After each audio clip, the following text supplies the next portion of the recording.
Well, UFC 289 just took place, and it was pretty crazy. We had the co-main event, which was the real main event in everyone's opinion. Charles Olivera finished Beneil Dariush in the first round by TKO. Man, it was incredible. That fight was amazing. It was highly anticipated.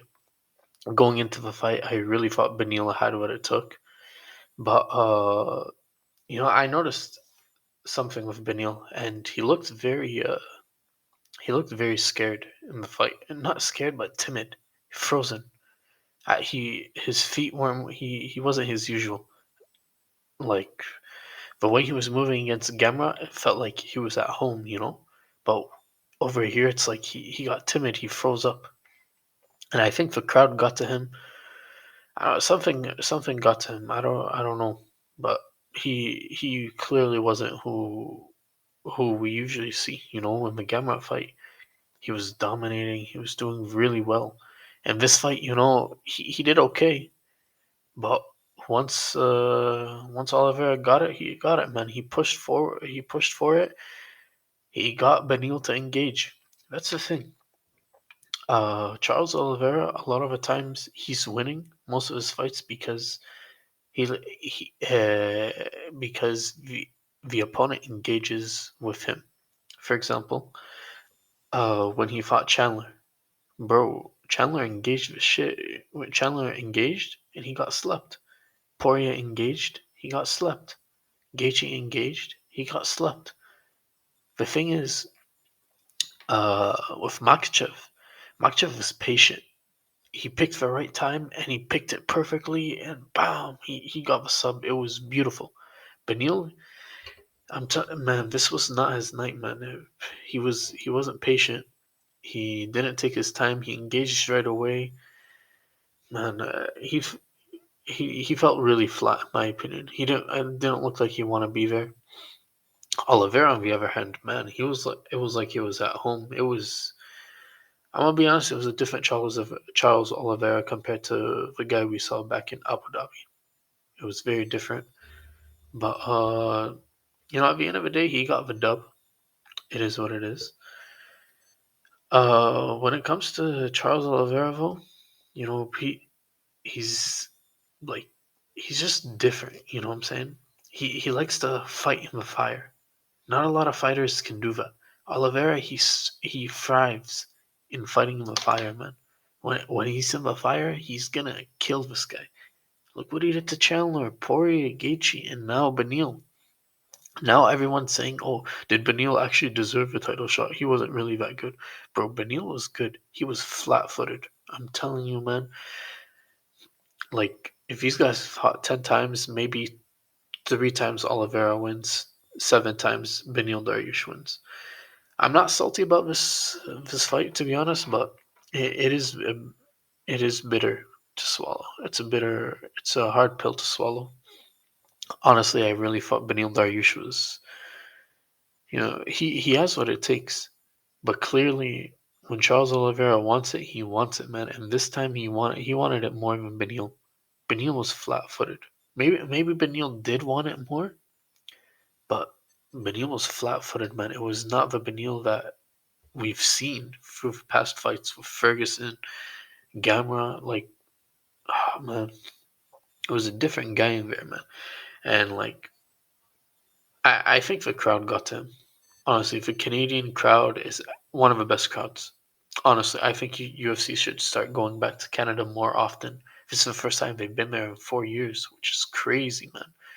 Ever since like, bro, I think ever since like Holloway. No, I don't know, man. It's been a long. I think since Holloway Ortega.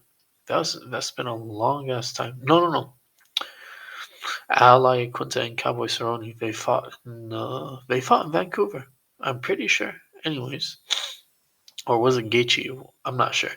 Anyways, it's been a long ass time, and I think the crowd was good, way better than any other crowd. I think this crowd, the London crowd, and Australian crowd is good. Brazilian crowd sucks ass. I'm gonna be honest, it's success. Everyone agrees it's success. But anyways, bro, the Canadians were on Oliveira's side. That was it shows, the Canadians, they've been paying attention. It's not like, oh, you guys just came back and now we're gonna start paying attention. They've been paying attention. They know who Charles Olivera is. They know what he's done in the game.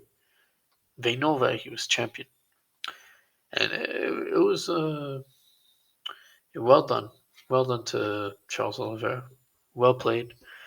I hope uh, I hope Beneil can come back from this though. Honestly, like let's see, where do they go from here? I mean, for Charles Oliveira, it's most likely a Makhachev rematch. Obviously, it's not really what Makhachev really wants. He really wanted the Beneil fight because they were supposed to fight back in February 2022, but Beneil pulled out, so they didn't fight. So it kind of sucks. Do you really want to see that fight again? Not really. I don't really want to see it. Not a lot of people. I mean, at the end of the day, we'll see what happens. Most likely, it'll be the rematch. For Beneil, man, it kind of sucks, man. It really sucks for Beneil. He was one fight away from getting the title. Beneil Dariush, how old is he? Beneil Dariush is 34. It's not bad, honestly. He could try again, but it'd be very difficult, especially the way he fights like once or twice a year at most. Uh, Especially in the lightweight division, not a lot of people they don't want to fight each other. Oliveira 33, he'll be 34 by the time if he fights Makhachev, he'll be 34. And Makhachev is 31, I believe. So like yeah, that's Makhachev October 27. Yeah, he'll still be 31 by the time they fight. So all in all, at the end of the day, Charles Oliveira is good. He's proven himself. He came back after. I honestly thought he would crumble. I didn't think he'd be what he showed. I honestly think the Makhachev fight affected him a lot, and I thought he wouldn't show up, but he did. He showed that he can conquer his losses. It shows, man. In the last 13 fights, he's 12-1. I mean, you have to respect the guy, no matter what. Beneil going on an 8-fight win streak. Him and Ferguson are probably gonna be like those two guys. What if they got a title shot? Ferguson was on like a 12-fight win streak, man. So Ferguson more than Beneil, but at the same time, bro, Beneil deserved a title shot. He worked his ass off. I think he deserved it, but now he's gonna get sent back to the line. Most likely, we will see Makhachev versus Oliveira 2. Who do I think is gonna win that? Most likely, Makhachev. Most definitely, I think 60-40 again for Makhachev. It's uh it's a fight he's won already. He knows Oliveira's weaknesses, and he's gonna capitalize on it. Maybe we bring Khabib back in the camp. Just make sure they run for everything right and get the job done. Yeah, that's all I wanted to say. UFC 289. It was actually a decent card, honestly. Nunes retired, which was, I mean, cool. It is what it is. I didn't watch the main event. I didn't bother. The main event for me was, Oliver Dariush, like most people, and they'll most likely be getting rid of the flyweight. Oh, I forgot what featherweight division. I don't know what it's called in the women's because she's the only fighter in it. So, anyways, that happened. Honestly, the Canadian, all the Canadian guys won on the card, which was actually pretty sick. Ayman Zahabi got a nice ass win. Nice win. He got like a first round knockout or something. I believe so. Hold up. Ayman Zahabi. Where is it? Yeah, first round knockout. It was brutal as hell. And then the card was good. The card lived up to it. Dan Ige got a nice win. Who's there's that Canadian guy, man.